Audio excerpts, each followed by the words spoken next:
예배하겠습니다. 다 같이 묵상으로 기도를 드리겠습니다.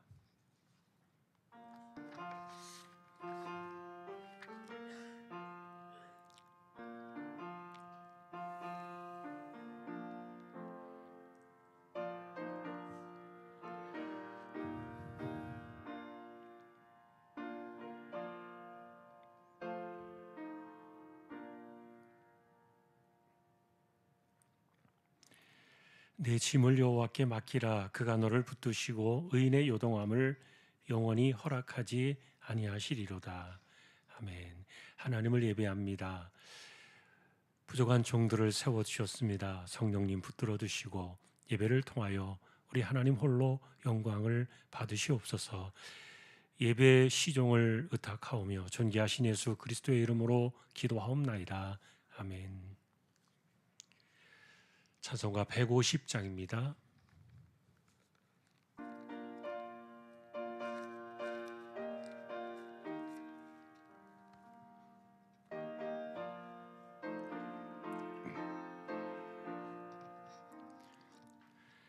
갈보리 산 위에 십자가 섰으니 주가 고난을 당한 표라.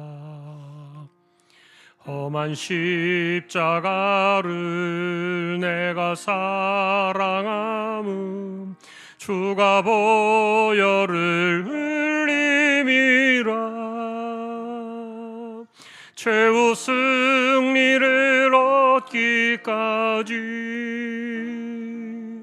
주의 십자가 사랑하리. 빛난 면류관 받기까지 험한 십자가 붙들겠네. 멸시천대 받은 주의 십자가에 나의 마음이 끌리도다. 귀한 어린 양이 세상 죄를 지고 험한 십자가 지셨도다. 최후 승리를 얻기까지 주의 십자가 사랑하리.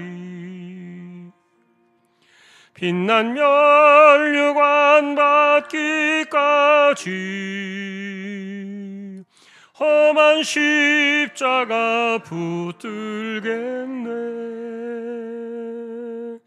험한 십자가에 주가 흘린 피를 믿는 마음으로 바라보니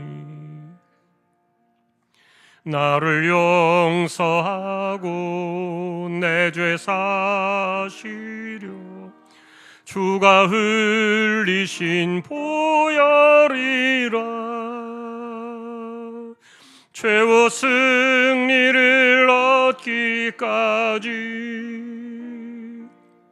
주의 십자가 사랑하리. 빛난 면류관 받기까지 험한 십자가 붙들겠네. 주님 예비하신 나의 본향집에 나를 부르실 그날에는 영광 중에 계신 주와 함께 내가 죽도록 충성하리. 최후 승리를 얻기까지 주의 십자가 사랑하리. 빛난 면류관 받기까지 험한 십자가 붙들겠네.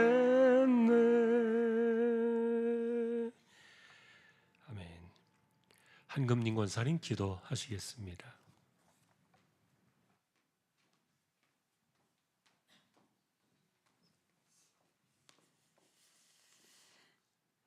사랑의 아버지 하나님, 하나님 아버지 감사합니다. 오늘도 부족한 저희들을 3일 예배로 인도해 주심을 하나님 앞에 감사를 드립니다. 하나님, 지난 3일 동안도 하나님의 은혜 중에 살았지만 저희들이 하나님 앞에 부족하고 연약하여서 정말 마음으로, 생각으로, 행동으로 지은 죄 너무나 많이 있습니다. 하나님, 이 시간 용서하여 주시옵시고 하나님 앞에 온전히 드리는 예배가 되게 하여 주시옵소서. 아버지 하나님, 정말 날씨가 아침 저녁으로 기온차가 많이 납니다. 하나님, 우리 주안교회 성도들 한 사람도 감기도 걸리지 않고 건강하게 지나갈 수 있도록 우리 주님 인도하여 주시옵소서. 몸이 연약한 자들에게는 하나님께서 함께하여 주시사 성령의 두루마리로 덧입혀 주셔서 치료의 은혜를 허락하여 주시옵소서. 아버지 하나님, 이 시간 또 우리 목사님한테 말씀 드리려고 합니다. 우리 목사님 항상 영육을 강건케 하여 주시옵시고 말씀을 준비하실 때부터 우리 하나님께서 성령의 은혜를 덧입혀 주셔서 말씀의 은혜로 준비하게 해 주시고 이 시간 말씀을 선포할 때 우리가 마음에 새겨 들을 수 있도록 우리 주님 인도하여 주시옵시고 말씀을 들음으로 끝나는 것이 아니라 세상 가운데 살아갈 때 하나님 말씀을 증거할 수 있는 저희들이 되게 하여 주시옵소서. 감사드렸고 우리 주 예수님의 이름으로 기도드립니다. 아멘.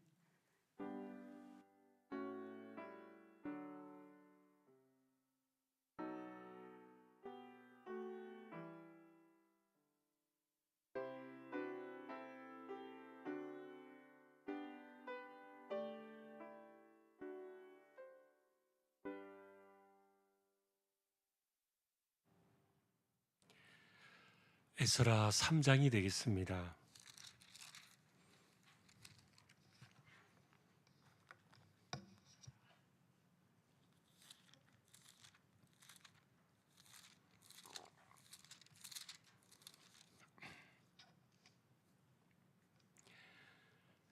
에스라 3장 교독하겠습니다. 이스라엘 자손이 각자의 성읍에 살았더니 일곱째 달에 이르러 일제에 예루살렘에 모인지라.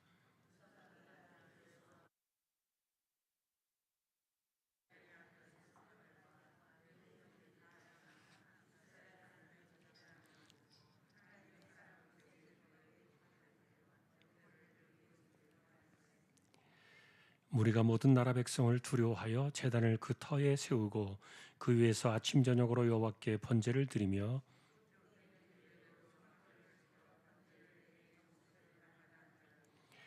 그 외에는 항상 드리는 번제와 초하루와 여호와의 모든 거룩한 절기의 번제와 사람이 여호와께 기쁘게 드리는 예물을 드리되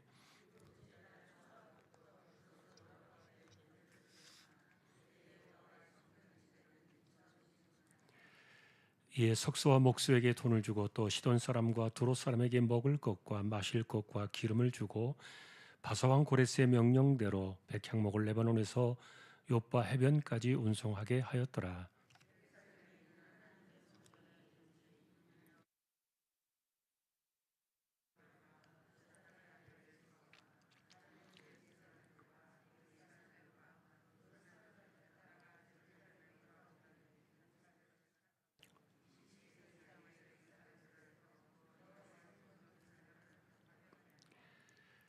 이에 예수아와 그의 아들들과 그의 형제들과 간미엘과 그의 아들들과 유다 자손과 헤나다 자손과 그의 형제 레위 사람들이 일제히 일어나 하나님의 성전 일꾼들을 감독하니라.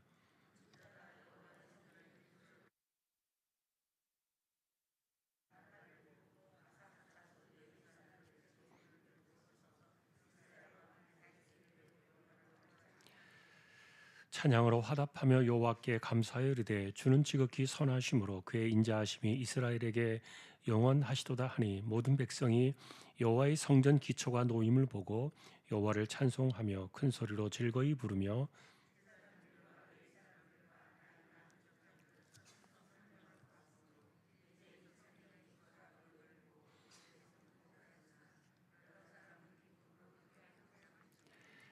함께 하겠습니다. 백성이 크게 외치는 소리가 멀리 들리므로 즐거이 부르는 소리와 통곡하는 소리를 백성들이 분간하지 못하였더라. 아멘. 예. 다음 주 일에는 고난주간 특별 새벽 기도회가 한 주 동안 있겠습니다. 새벽에 우리가 다음 주에는 함께 준비해 주시면 좋겠습니다. 4월 첫 주에 세례식 있는 것 한 번 더 기억하시고 주변에 또 챙겨 주시면 좋겠습니다. 다른 내용들은 주보를 보아 주시면 되겠습니다. 13구역 구역 찬양 드리겠습니다.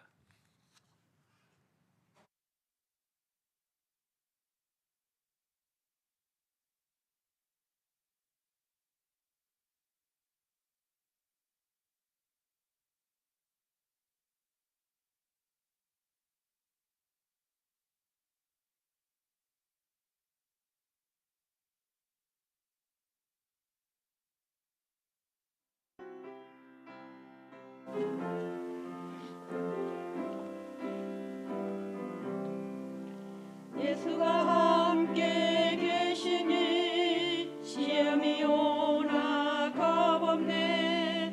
기쁨의 근원 되시는 예수를 위해 삽시다. 날마다 주를 섬기며 언제나 주를 기리고 그 사랑 안에 살면서 딴 길로 가지 맙시다. 이 세상 사는 동안에 주 이름 전파하면서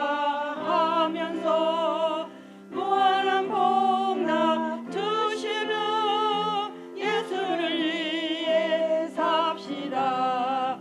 날마다 주를 섬기며 언제나 주를 기르고 그 사랑 안에 살면서 딴 길로 가지 맙시다.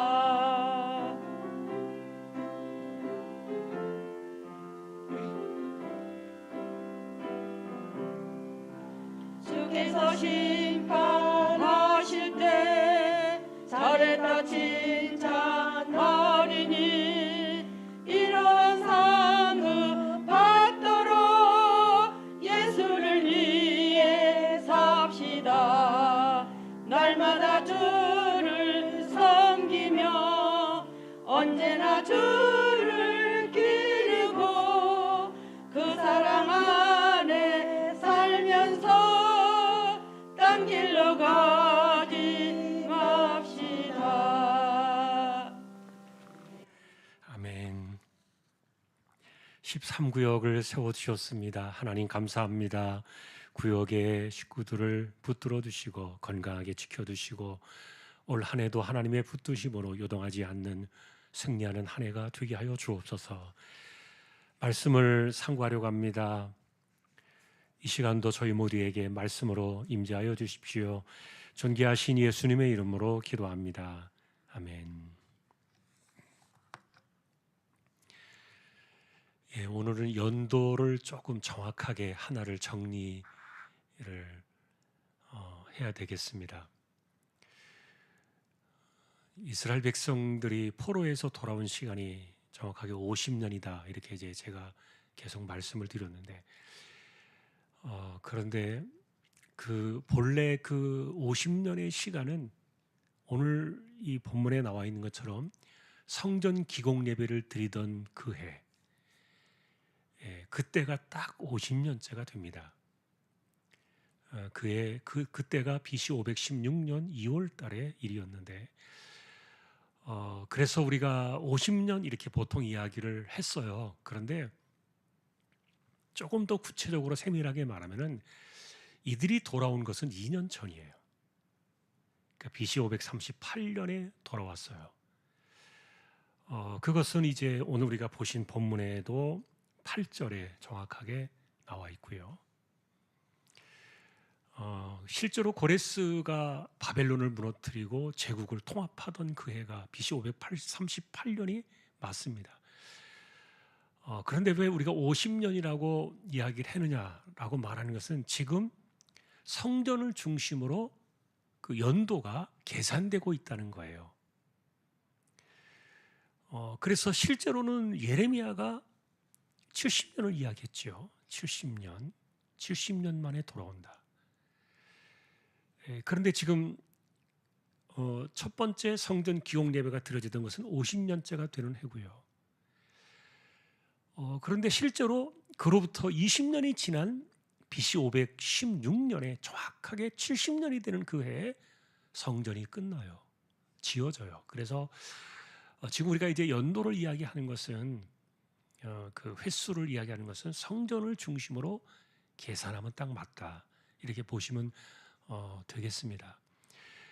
그러면 조금 더 돌아가서 이렇게 보면은 70년 만에 돌아올 것이다라고 이야기를 하셨는데, 그런데 1차로 돌아온 백성들의 그 연도는 몇 년째예요?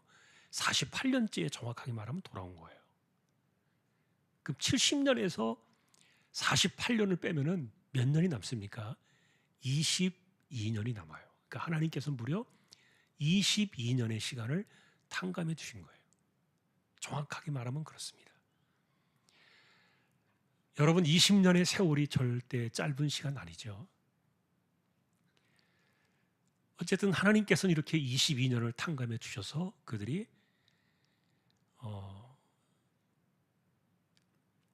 BC 538년에 48년이 되던 그해 먼저 돌아오게 되었던 겁니다. 그 당시 이제 돌아왔던 사람들의 리더들이 예수와 그다음에 스룹바벨 이렇게 되는데, 예수아라는 사람은 여호수아라는 그 이름의 그 줄인 표현이기도 하고요. 예수아는 이 사람은 대제사장 출신이에요. 그 대제사장이었죠, 그 당시에. 그러니까 그 대제사장 가문의 그 집안의 대제사장으로 예수아가 있었는데, 어쨌든 그 포로지에서도 이분들이 무탈하게 있다가 돌아온 거예요. 그리고 우리가 이 스룹바벨을 한번 생각해 볼 필요는 있는데, 이분은 왕족이에요. 다윗의 후손이에요.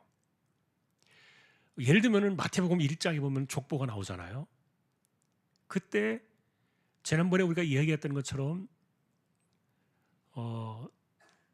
마지막 그 이스라엘의 예루살렘의 등불이었던 왕이 요시야였죠. 요시야.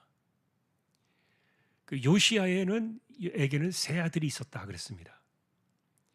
세 아들이 다 왕위에 오릅니다. 그러나 다 불행하게 죽었습니다. 그리고 유일하게 손자였던 포로로 잡혀갔던 여고냐, 마태복음에서는 여고냐로 이름이 나왔죠. 이거는 이름이 개명된 이름이에요. 바벨론식으로. 실제로 이스라엘 이름은 여호야긴이었죠. 어쨌든 여고냐로 우리가 통일을 해봅시다. 마태복음에 기록된 그 마지막 그 왕 시드기야, 그러니까 작은 삼촌이죠. 작은 삼촌한테 왕위를 물려주고 왕이 올라온 지 몇 달 만에 포로로 끌려가서 평생을 거기 바벨론에서 살다가 죽으신 분, 그분이 여고냐거든요. 그런데 이 마태복음에서는 기록을 바로 세 아들은 빼버리고 손자였던 여고냐로 이어가잖아요. 그런데 여고냐가 아들을 낳아요. 그 아들의 이름이 스알디엘이에요. 그리고 그 스알디엘이 낳은 또 아들이 스룹바벨인데, 그러니까 여고냐로 포로로 끌려간 그 왕의 손자가 되겠죠. 스룹바벨은 그 왕족입니다.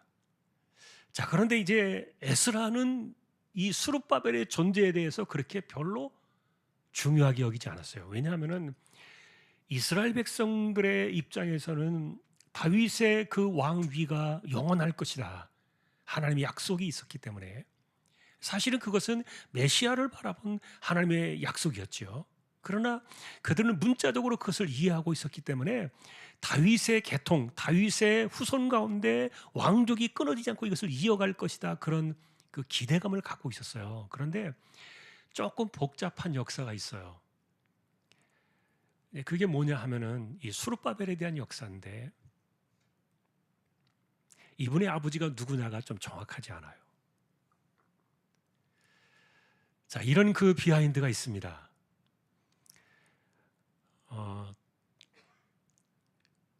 여고냐가 포로로 끌려갈 때 예레미야가 특이한 예언을 했어요.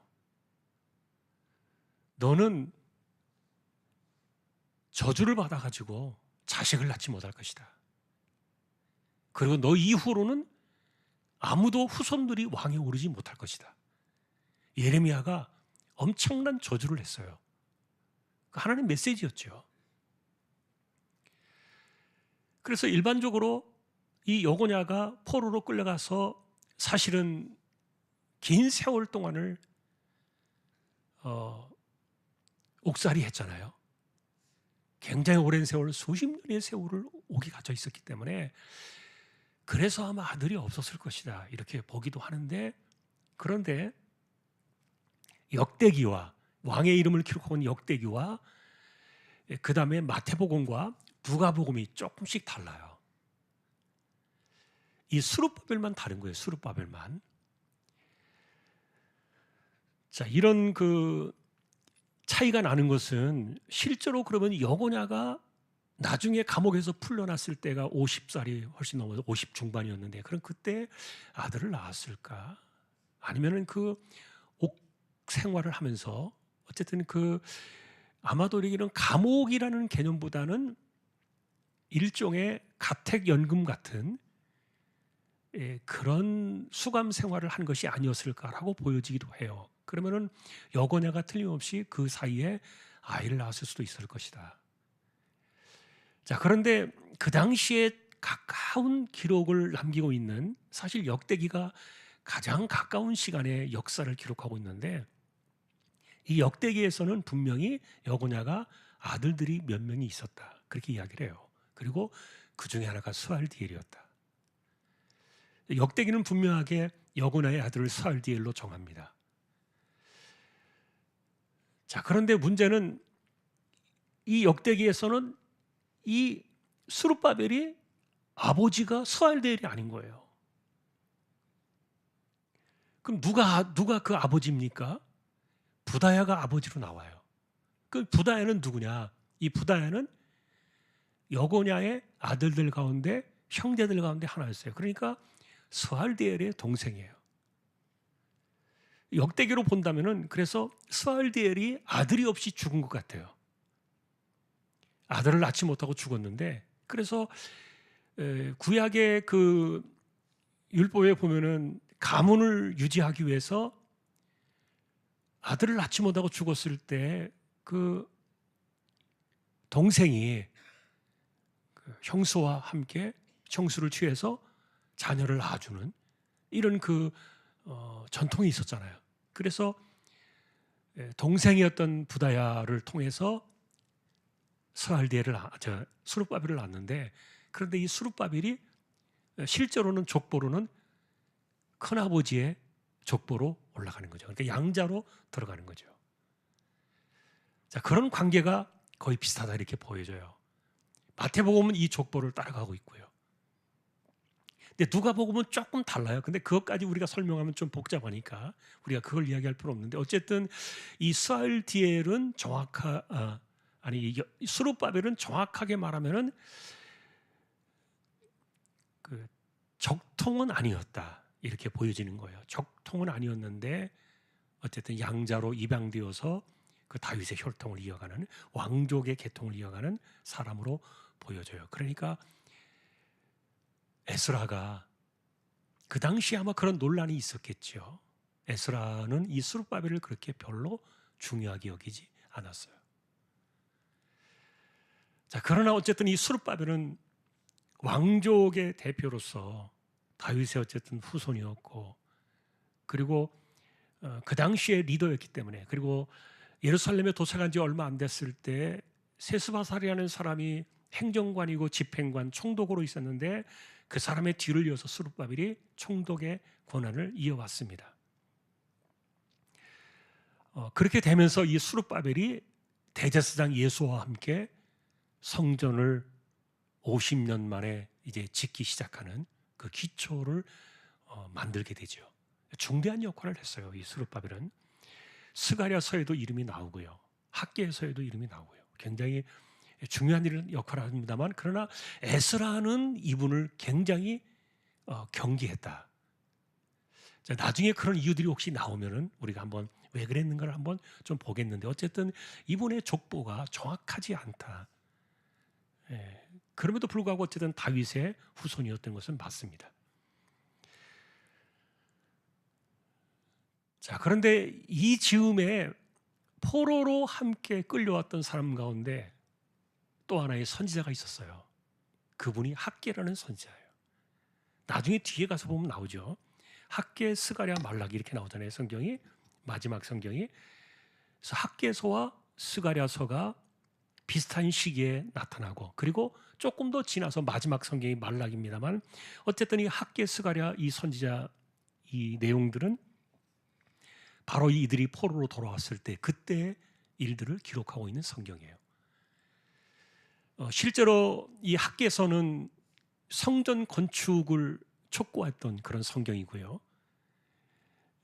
그래서 학개 선지자로 인해서 힘을 얻어가지고 이 성전이 완공되어지는데 결정적인 역할을 하는데, 어쨌든 포로로 돌아온 그 사람들 가운데 학개 선지자도 있었다. 그러나 아직은 이제 이분이 등장을 하지 않습니다. 학개 선지자가 아직 선지자로 부름을 받던 때가 아니었기 때문에 지금은 이제 그분의 이름이 전혀 나와 있지 않아요. 자, 이제 우리가 이렇게 돌아온 사람들이 이제 뭘 했느냐 하는 것들을 보는데, 자, 연도를 이제 정확하게 말하면 48년 만에 그들이 돌아왔다 그랬죠. 그리고 각자 살던 고향으로 돌아갔어요. 그게 언젠지는 정확하게 알 수는 없습니다.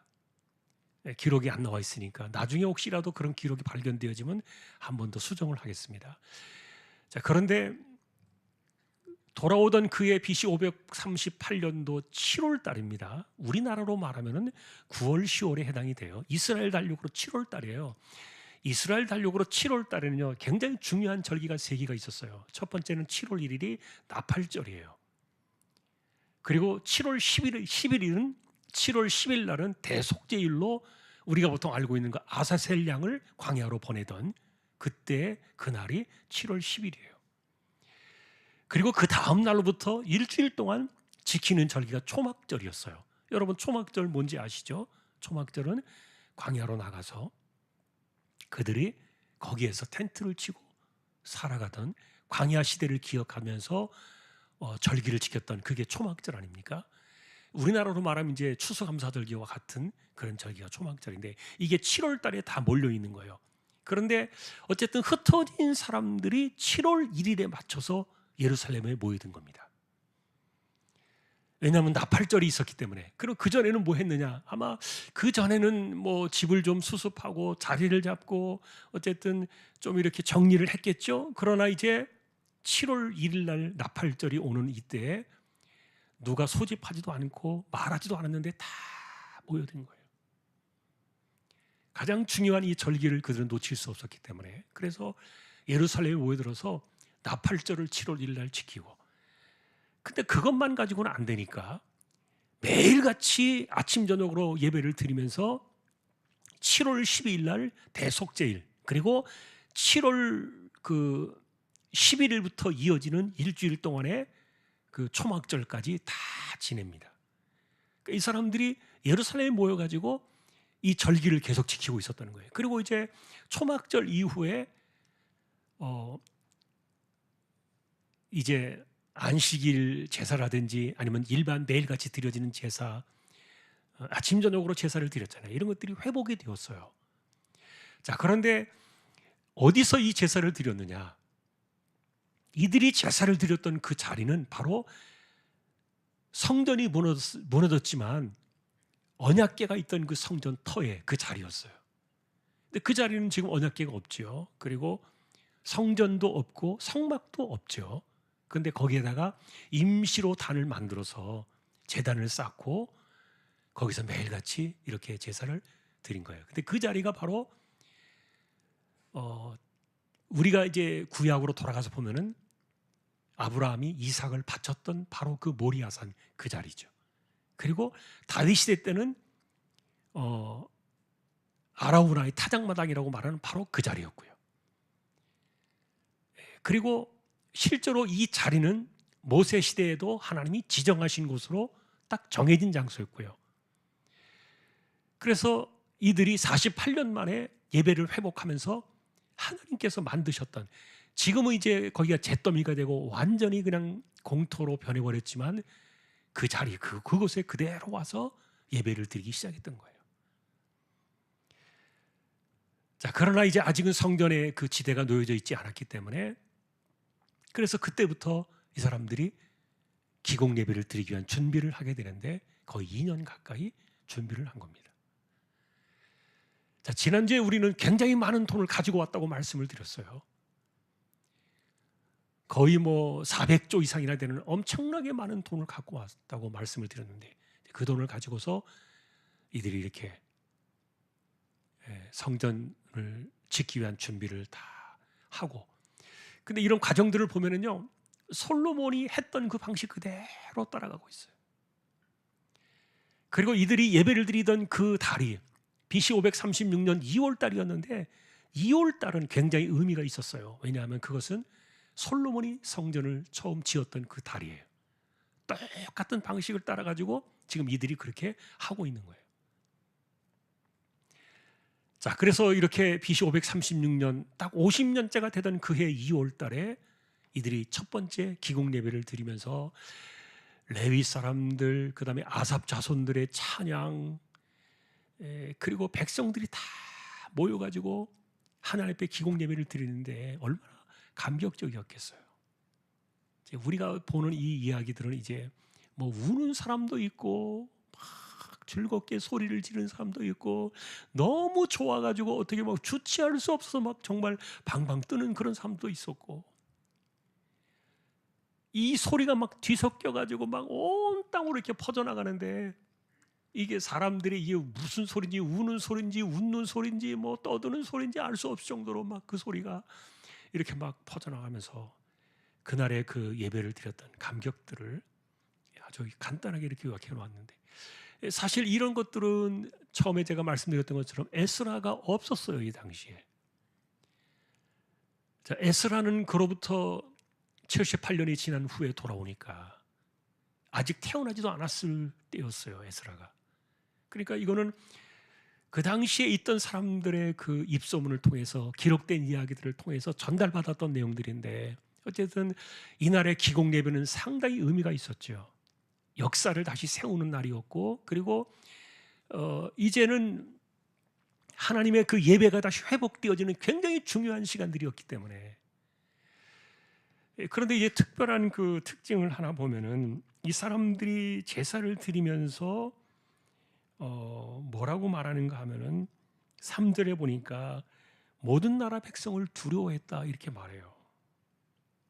제단을 세우고 그 터 위에 세우고 매일같이 제사를 드리기 시작할 때, 예배가 회복되어질 때 주변 사람들을 두려워했다 이렇게 나오는데, 왜 그랬을까? 아마도 이것은 이제 그 당시에 여전히 국가가 혹시라도 독립운동을 할 때는 종교를 중심으로 움직여지니까, 그래서 이들이 신앙이 회복되어지면서 혹시라도 나라를 독립시키려는 독립운동을 하려는 그런 반역의 모습으로 비춰질까 두려워했던 것은 아닌가, 이런 생각도 들고요.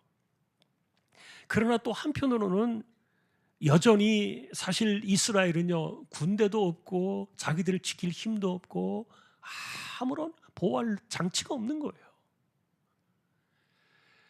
그래서 이런 상황 속에서 예루살렘으로 오긴 왔지만 그들을 누가 보호해 줄 수 있겠는가, 이런 것에 대해서 그들이 우리의 힘이 되시며 피난처가 되시며 반석이신 여호와 하나님께로 돌아가자, 예를 들면 그런 그 신앙적인 그 회복의 관점 속에서 이들이 예배를 이렇게 두려운 마음으로 드렸다, 그렇게 볼 수 있는데, 실제로 일반적으로 돌아간 나라의 사람들은 다시 자기들이 이런 어려움을 겪지 않기 위해서 그들은 군사를 모으고 군대를 조직하고 또 이런 것들을 이렇게 나라를 다시 한번 이렇게 정비하는 그런 쪽으로 했는데, 그러나 이스라엘 백성들은 제일 먼저 와서 군사를 정비하는 것이 아니라, 군대를 조직하는 것이 아니라 예배를 회복하고 그 다음에 성전을 짓기 위해서 이들이 힘을 쓰기 시작했다. 이거는 하나님 중심의 신앙으로 돌아갔던 거죠. 그래서 예를 들면 가나안 땅에 이스라엘 백성들이 처음 들어갔을 때 그들이 전쟁을 해야 되고 그 가나안 사람들과 싸워야 될 그런 위험한 순간에 제일 먼저 했던 것이 무엇이었습니까? 할례였던 거 기억나실 거예요. 그들이 할례를 했어요. 남자들이 다 들어놓았죠. 할례 받고. 이런 그 전쟁의 위험이 있을 수도 있지만, 그러나 하나님과의 관계 회복을 우선으로 하니까 하나님이 주변 사람들을 다 두렵게 했어요. 누구도 누워 있었던 그 이스라엘을 공격하지 못하게 하셨는데, 지금 마찬가지로 예배를 드리는데 사실은 이런 때 주변에 있는 사람들이 만일에 이렇게 약탈을 하거나 침략을 하거나 이런 상황들이 만약에 벌어진다면은 하나도 자기들을 보호할 수 없잖아요. 그런데 어쨌든 예배 중심으로 돌아가는 삶에 대해서는 하나님께 철저하게 지켜주고 계셨던 거예요. 그게 2년의 시간이 지났고요. 나중에 여러분, 우리가 이제 한참 지나서 80년, 90년 이렇게 시간이 지나가지고 90년이 지났을 때 느헤미야라는 사람이 마지막 세 번째로 돌아오잖아요. 이 세 번째 느헤미야가 돌아왔을 때는 우리가 그 상황을 보면 잘 알 수 있는데, 그 당시에 느헤미야는요 딱 두 가지를 들고 있었어요. 한 손에는 무기를 들고 한 손에는 일하는 도구를 들었어요. 그게 그 당시의 상황이었어요. 어쩔 수 없이 자신들을 보호해야 됐고, 그랬던 것이 느헤미야 시대거든요. 이 느헤미야는 무너진 성벽, 예루살렘 성을 쌓았던 거죠. 그것을 50일 만에 했던 사람이 느헤미야라면은, 어쨌든 그 당시의 상황도 이제 우리가 나중에 또 그것이 이렇게 겹쳐집니다만, 어쨌든 지금 굉장히 위급하고 상당히 위험한 순간들이었다는 거예요. 그러니까 남들에게 이렇게 예배를 드리고 막 이렇게 하는 그런 모습들을 보여주는 것은 굉장히 허술하게, 우리가 이렇게 막 다 문 열어놓고 있으니까 털어가려면 다 털어가라라고 이렇게 세상에 공개하는 것 같은 이런 상황이 바로 이 예배를 드리는 상황이었고, 예배가 회복되던 그런 상황이었다는 거예요. 자, 중요한 것은 어쨌든 우리가 이런 역사 속에서 하나님께서는 예배를 중심으로 하는 게 돌아오는 우선적인 그 삶에 있어서 철저히 그것들을 보호하셨다는 겁니다. 이것은 굉장히 중요한 부분 중에 하나예요. 아무도 그들을 손대지 못하게 하셨어요. 그래서 그들이 가지고 왔던 그 수많은 재산들 빼앗겼다는 이야기를 하나도 본 적이 없어요. 하나도 그것을 빼앗아가지 못하게 하셨다는 거예요. 자, 오늘 이야기는 이제 여기까지 3장에서 이 내용들이 정리가 되어지는데, 이게 또 뒤로 가면 한 번 더 자세히 나와요. 자, 그런데 이제 우리가 지난주의 내용들을 한번 돌이켜보면서 이 내용을 좀 마무리해보면, 자, 이스라엘 백성들이 한 5만 명에 가까운 사람들이 돌아와서 그 명단을 적었다 그랬죠. 그리고 그 명단에 있는 사람들에게 정통 유대인이라는 이름을 가지고 그들이 출발을 했던 거예요. 그래서 그들만의 유대교라는 독특한 그 블록이 그때부터 형성되기 시작했다 말씀을 드렸죠. 유대교가 그때부터 생겨나고, 그러면서 그 당시에 그 유대교는 굉장히 폐쇄적이고 아무도 이 울타리 안에 들어올 수 없는, 과거에는 실제로 이방인들도 유월절에 참여를 했어요. 왜냐하면 내가 하나님께로 와서 함께 예배드리고 하겠다는 그런 사람들은 다 받아주었어요. 누구든지 막지 않고 받아줬는데, 그러나 이때 기록되어진 사람들 이후에는 이들의 후손들 말고는 아무도 이들의 무리에 들어오지 못하게 자기들만의 이 뭉쳐진 그 무리로, 그래서 유대인과 이방인이라는 이런 철저한 그 이분법적인 그런 방식으로 이들이 나갔는데, 그러니까 이 역사가 잘못되었다고 말씀을 드렸죠. 교회는 절대로 복음은 손댈 수 없지만 그러나 사람끼리는 이건 어쩔 수 없다. 다 여러분, 사마리아 사람들이 그렇게 고통을 당하고 150년 전에 이미 다 그들은 나라가 망하고 민족이 섞이고 막 그랬지만, 그러나 그들 가운데도 그래도 하나님을 믿겠다고 율법을 붙잡고 제사를 드리면서 살던, 바둥바둥 살던 사마리아인들이 있었거든요. 근데 그들을 다 버렸다 그랬잖아요. 똑같이 하나님의 매 맞고, 그 사마리아가 매 맞은 것과 자기들이 포로로 바벨론에 끌려가서 매 맞은 것과 무슨 차이가 있는가? 그런데 거기서도 사람들은 이렇게 차별을 둔 거예요. 이런 것들은 굉장히 좋지 않은 역사를 남겼고요. 그래서 사실은 하나님의 인자하심과 자비로우심, 하나님의 그 선하신 은혜라는 그 큰 틀 안에서 인간들은요, 다 이 거대한 은혜의 용광로 속에 다 들어가는 거예요. 그냥 들어가면서 거기에서 하나가 되어지고 공동체가 만들어지는 거지, 그 중에서 무슨 우리는 특별한 사람들이고 남들보다 좀 다른 사람들이고 이렇게 내가 누구보다 좀 더 거룩하고 경건하고 이렇게 생각하는, 이것이 이제 이 돌아온 5만 명을 중심으로 이루어졌던 이들의 문제가 예수님 시대에 와서, 복음서에 와서 예수님에게 직격탄을 맞고, 예수님이 이 사건들을 그냥 그대로 도전하시면서 반격하시고 공격하시고 깨뜨리려고 하셨잖아요. 자, 그 역사가 사실은 500년이 넘게 이어져 왔던 거예요. 자, 그래서 여러분, 교회라는 개념을 생각할 때 오늘 우리가 두 가지를 생각해 보면은, 자, 복음은 우리가 손댈 수 없는, 절대로 손대서도 안 되겠죠. 하나님이 행하시는 거룩한 일들이니까 이건 우리가 절대로 더할 수도 없고 뺄 수도 없고 십자가의 복음 그대로니까요.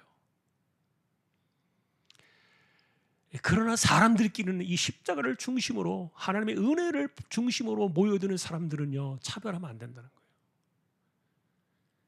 그게 복음의 속성이거든요. 다 받아야 돼요. 자, 그것이 첫 번째 그 당시에 혼란스러웠던 초기에 일어났었던 중대한 교훈이었고요. 이걸 그들은 못했다는 거죠. 그 다음에 이제 또 하나는 예배 중심으로 돌아오니까 삶이 풀어지기 시작하는 거예요. 돌아가는 거예요. 그것은 제가 아까 처음에 말씀을 드렸어요. 이들이 두려운 가운데 예배를 드리기 시작했다. 굉장히 무방비 상태 아닙니까? 여러분, 하나님이 우리를 여기까지 도우셨다라는 그 말이 무슨 의미, 그 히브리 말로 그 의미가 있었죠. 제가 지금 갑자기 생각이 안 납니다. 하나님이 여기까지 우리를 도우셨다.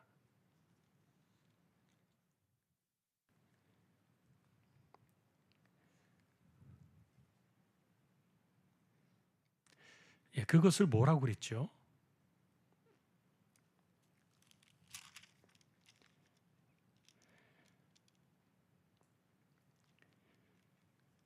예, 죄송합니다. 제가 그 단어가 지금 용어 갑자기 생각이 안 나는데, 에베네셀. 예. 아유, 감사합니다. 에베네셀. 그 에베네셀의 하나님의 사건이 언제 나왔는지 아십니까? 그게 사무엘이 선지자의 자리로 회복하고 그때 제일 먼저 백성들에게 이야기했던 것이 뭡니까? 우리가 하나님께로 돌아가서 예배를 회복하자. 그게 미스바 회복 사건이었어요. 그 유명한 미스바 회복 사건. 근데 이 미스바 회복 사건 때는 백성들이 다 모여가지고 예배를 드리러 모였는데, 이때 이 예배를 드리러 온 그 이스라엘을 기습적으로 공격하려고 치고 들어온 블레셋이 있었어요. 그런데 그 당시에 예를 들면은 그런 상황 속에서, 오늘 여기도 비슷합니다만, 만일에 하나님에 대한 믿음이 없었다면요, 난리가 났겠지요. 예배가 뭐 중요합니까? 지금 전쟁이 났는데, 다 죽이러 왔는데. 근데 사무엘이 그들을 다 진정시켰어요. 하나님께 우리를 도우실 것이다. 그 예배를 먼저 했어요. 이것이 사무엘상 12장의 내용들이에요. 하나님 여기까지 우리를 도우셨다. 그리고 그날에 기습적으로 공격해 들어왔던 그 블레셋을요, 손 하나 대지 않고 하나님께서 그들을 치셨어요. 천재지변으로. 그때 보니까 우레와 비를 보내셔가지고 그들을 다 척결하셨다, 이렇게 나와요. 자, 그래서 우리가 사실은 회복의 우선순위가 뭐냐를 생각해야 되는데, 어쨌든 이들이 예루살렘에 돌아와서 제일 먼저 갈망이 됐던 것은, 아까도 말했지만 7월 1일이 되는 그 나팔절 그날에 아무도 소집 명령을 내리지 않았어요. 그런데 자기도 지금 자리를 잡기 바쁘고 이제 뭐 집을 이제 좀 만들어야 되고 어떻게 뭐 잠자리도 마련해야 되는 이런 그 어수선하고 혼란스러운 그런 시간에도 그들은 제일 먼저 7월 1일 나팔절을 기억하고 모였던 거예요. 그러면서 이렇게 이 예배가 회복이 되어지는 시작이 발전되어진 건데, 자, 이렇게 하니까 하나님께서 주변을 정리해 주시는 거예요. 참 이런 것들은 우리가 역사의 교훈 속에서 남지 않습니까? 그래서 예전에도 우리가 이 코로나 시대 이후를 생각하면서 좀 비교를 한 적이 있습니다만, 코로나 이후에 예배를 회복을 중심으로 제일 먼저 우선으로 했던 사람들의 삶을 돌아보면 정리가 되어 있는 것을 아마 볼 수 있을 거예요. 우린 그런 믿음을 갖고 살아요. 아직도 내가 할 일이 많아. 난 아직도 바빠. 내가 코로나 시대 때 잃어버린 것이 너무 많아. 그것을 다 회복하고 난 다음에 내가 하나님께 나오겠다라고 생각하는 사람들은 여전히 허덕이고 있을지도 몰라요. 이거는 물론 이제 제가 누군가에게 이렇게 누군가를 생각하면서 하는 이야기가 아닙니다. 보편적으로 하는 이야기. 예배에 대한 회복이 먼저 일어날 때 그 다음에 하나님께 이런 것들을 정리해 주시는, 자, 이것이 오늘 이제 3장까지의 사건임을 기억하면서 어쨌든 하나님 백성들은요, 물고기가 물에서 살아야 되는 것처럼 예배로 살아야 돼요. 우리가 뭘 먹고 살겠습니까? 물을 떠나면 죽어요. 예배를 떠나면 죽는 거예요. 하나님 백성들의 그 원칙은 마찬가지예요. 왜냐하면 그 예배 속에 하나님이 임재하시기 때문이에요. 그리고 하나님 만나는 유일한 시간이 예배니까. 자, 그래서 이 예배는 우리에게 삶을 제공하는, 물고기가 떠날 수 없는 그 물과 같은 그런 것이다. 그것을 이스라엘이 포로 이후에 보여줬다는 것, 우리가 한 번 더 기억하면서 하나님 중심으로 또 살아가는 것에 은혜가 함께하기를 주님의 이름으로 축원합니다. 찬송가 80장입니다.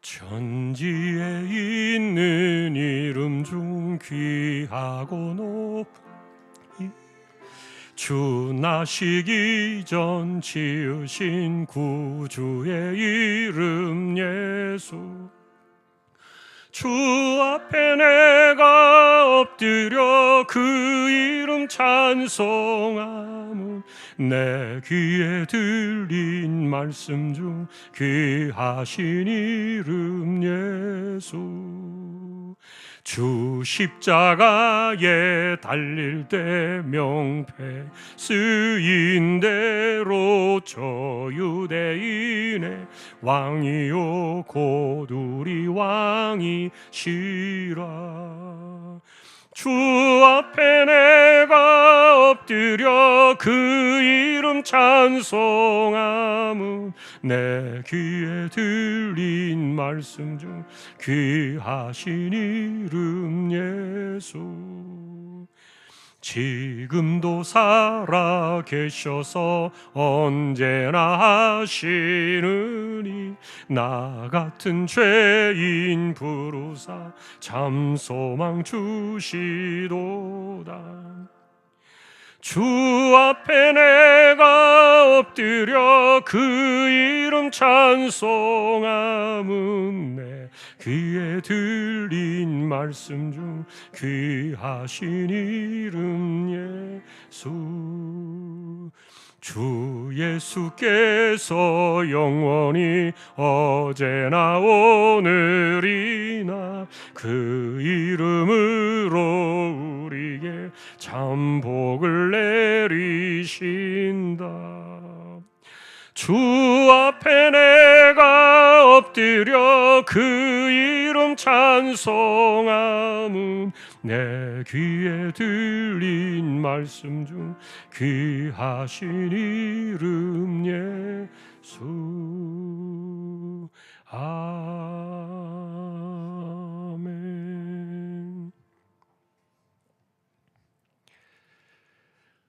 성전을 중심으로 시간을 계산하시고 성전을 중심으로 이렇게 백성들을 회복하게 하신 하나님의 섭리와 방식들을 저희가 보았습니다.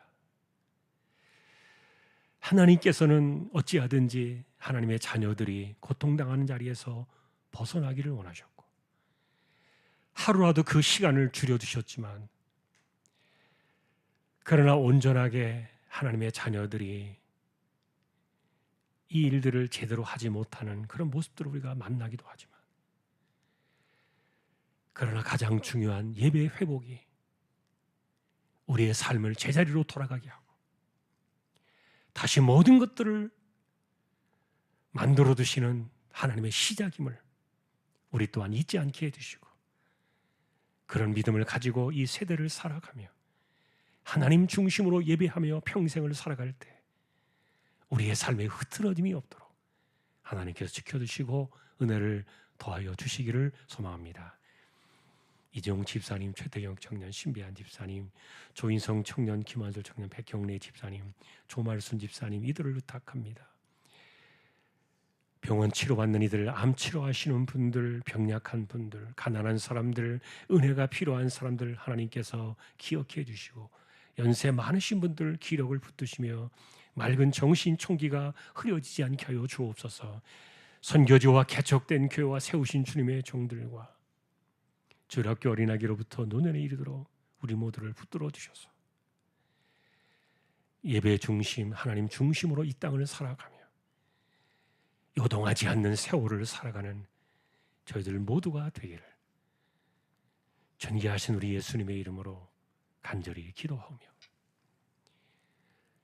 우리에게 영원한 생명을 주시는 우리 주님 예수 그리스도의 은혜와 하나님 아버지의 사랑과 성령님의 감화, 감동, 위로, 인도, 교통, 충만하심이 하나님과 함께 영원히 살기를 기뻐하는 우리 모든 심령들, 조왕의 가족들 위해 이제로부터 영원까지 함께 있을지어다. 아멘.